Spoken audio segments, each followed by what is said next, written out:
Aotearoa Pono, true New Zealand history in a nutshell.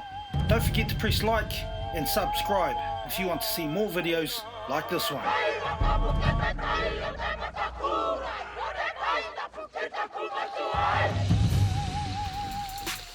Before 1840, Kororareka was the largest European settlement in New Zealand, originally a watering base for the whaling ships which visited the Bay of Islands. In the early 1840s, when the price of whale oil fell, Kororareka's prosperity declined. Fewer ships called in, and the local Māoris, influenced by settlers, became convinced that the British flag was responsible for all their troubles. The Treaty of Waitangi was expected to cement the relationships with the British Crown and make NGAPUHI prosperous, but optimism quickly turned to frustration. Māori version of the treaty gave Māori governance of themselves, whilst the Governor of New Zealand was understood by Māori to be the Governor of the British settlers. But the Governor was expected to run the whole country.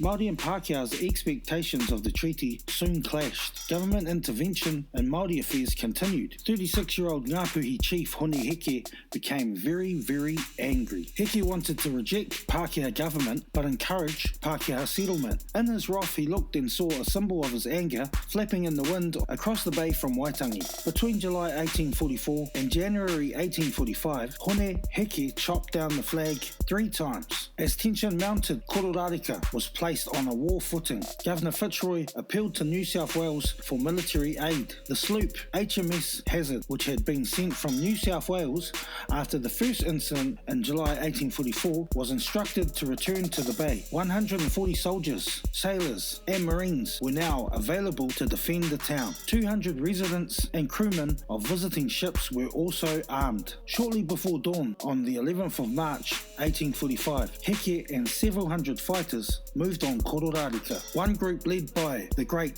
Te Ruki Kawiti of Ngāti Hine, created a diversion at the southern end of the town, enabling Heke to seize the blockhouse defending the flagstaff. The offending pole was cut down for a 4th time. Fighting continued for the rest of the morning.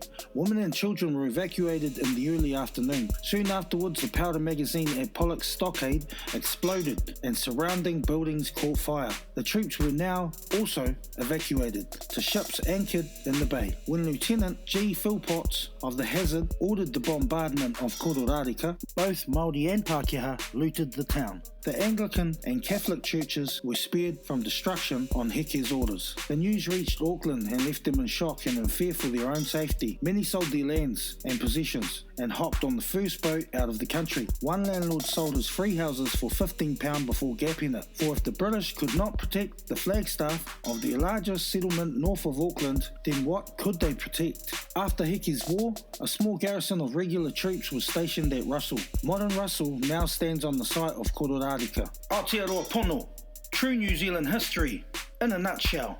Don't forget to press like and subscribe if you want to see more videos like this one.